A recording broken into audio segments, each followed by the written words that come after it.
අද මම හදන්න යන්නේ සමහර අය දන්න ඒ වගේම බොහෝ දෙනෙක් නොදන්න ආලංග වෑංජනය. ලස්සන නමක් වගේම මේක හරිම රසවත් වෑංජනයක්.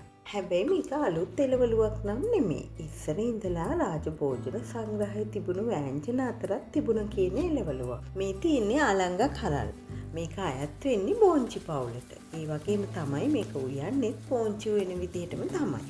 අපි මුලින්ම මේ පොහොට්ටුව වගේ උඩ තියෙන බීජ කොටස කපලා ඉවත් කරගන්න ඕනේ. මේක ඇතුලේ තමයි ආලංග බීජ තියෙන්නේ. මේ කොටස තිත්තයි කියලා තමයි කියන්නේ. නමුත් සමහර අය නම් මෝරපු නැති ලපටි කරල් වල බීජ ටික ඉවත් කරගෙන මේ කොටසත් වෑංජනීට එකතු කරගන්නවා. මේ මට හම්බුන ආලංග කරල් ටිකත් ගොඩක්ම ෆ්‍රෙෂ් නැහැ. ආලංග නිතර දකින්න තියෙන එළවලුවක් නෙමෙයිනේ. පොලේ එහෙම යනකොට දැක්කොත් මම අරගෙන එනවා. ටිකක් මෝරපු කරල් වල නම් මේ බීජ අරගෙන පැල කරගෙන ගෙවත්තේ ආලංග වැලක් හදාගන්න පුළුවන්. ඉතින් ඒ විදිහට දෙපැත්ත ටිකක් කපලා සුද්ධ කරගෙන සෝදලා පිරිසිදු කරගත්තු ආලංග කරල් ටික අපිට කැමති හැඩයකට කපා ගන්න පුළුවන්. මම මේ විදිහට දිග අතට කපා ගන්නවා. හීනි කරල් නම් දෙකට වගේ, ටිකක් මහත ඒවා නම් හතරට වගේ කපා ගන්න පුළුවන්. බෝංචි කපනවා වගේ. මේක ඉව්වහමත් පෙනුම එහෙම බෝංචි වගේම තමයි. හැබැයි මට නම් මේක බෝංචි වලට වැඩිය රසයි. ආලංග තෝර ගන්නකොට හොඳ ලපටි හීනි දිග ලස්සනට තියෙන කරල් ටිකක් තෝරගන්න. ඒවා තමයි හොඳ කිරි රසට තියෙන්නේ. සමහර වෙලාවට මෝරපු කරලුත් මිශ්‍ර වෙලා තියෙනවා. ඒවා කනකොට ටිකක් අර කෙඳි ගතිය වගේ තියෙනවා.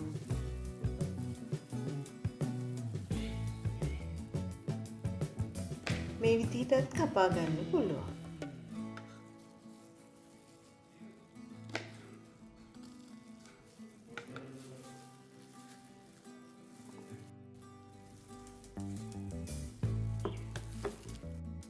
දැන් මැටි වලඳක් ලිපේ තියාගෙන ඒක රත් වෙනකොට මම තෙල් මේස හැඳි එකමාරක් විතර දාගන්නවා. තෙල් චුට්ටක් දැම්මහම ඇති. මම අද හදන්නේ මේක ටිකක් ටෙම්පරාදු කරගෙන මිටි කිරි දාගන්න. ටෙම්පරාදු නොකරත් කිරි ටිකක් දාලා ලිපේ තියලා කිරටම හදා ගන්නත් පුළුවන්.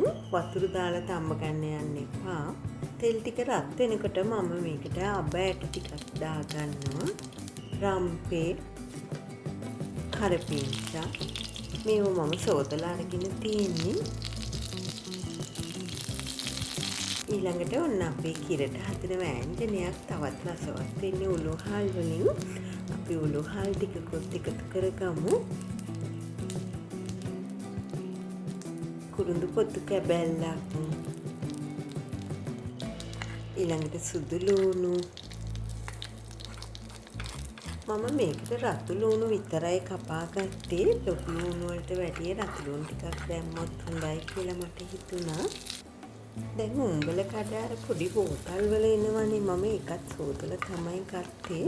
කැමති නම් උඹල කඩ ටිකකුත් එකතු කරගන්න පුළුවන්. අමු මිරිස්. ඉතින් ඔය විදිහට ඔය ටික ටිකක් ටෙම්පරාදු කරගෙන අපි කපාගත්තු ආලංග ටික එකතු කරගමු.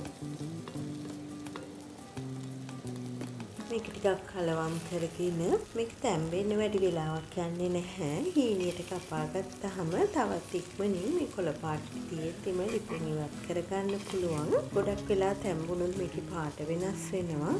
දැන් මම මේකට කහ කුඩු, ලුණු කුඩු,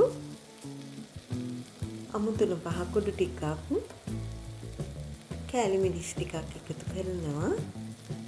මිරිස් කුඩු දාන්න යන්න එපා. කෑලි මිරිස් හරි නැත්නම් ගම් මිරිස් කුඩු චුට්ටක් එකතු කරගන්න. මේ ඔක්කොම මිශ්‍ර කරගෙන ලිප මද රස්නෙන් තියාගෙන මම මේක ටිකක් වෙලා වහලා තියෙනවා.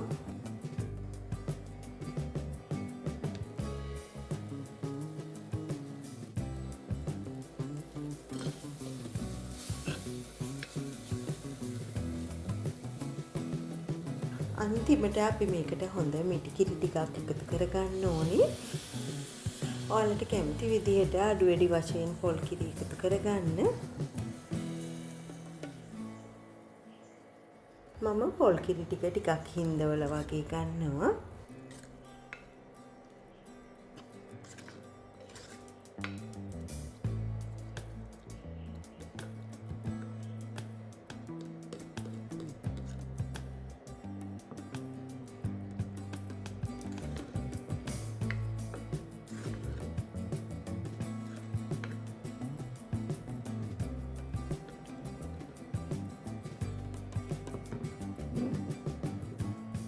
ඉතින් ඔන්න අපේ රසවත් අලංග වෑංජනය දැන් හදලා ඉවරයි. මම මේක ලිපෙන් ඉවත් කරගෙන භාජනයේ රස්නයටත් පාට වෙනස් වෙන නිසා මම මේක වෙන දීසියකට ඉවර කරගන්නවා. මම ලුණු සුදු ලුණු හිම ටිකක් වැඩිපුර මේකට එකතු කරගත්තා. රතු ලුණු ටිකක් හිම වැඩිපුර එකතු කරගත්තාම රසයි. මේක පිළිකා නැසන එළවලුවක් කියනවා. ඒ වගේම සීනි කොලෙස්ටරෝල් තියෙන අයටත් ගොඩක් හොඳයි කියනවා.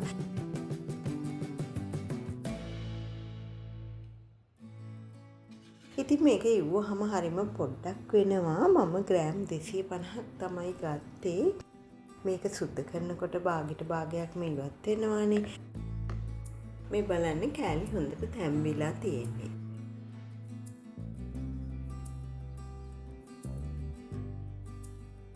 ඉතින් මේ රසවත් ගුණදායක අලංග වෑංජනය ඔයාලත් හදලා රස බලන්නකෝ. ඉක්මනින් තවත් රෙසිපි එකක් අරන් එන්නම්. සුබ දවසක්.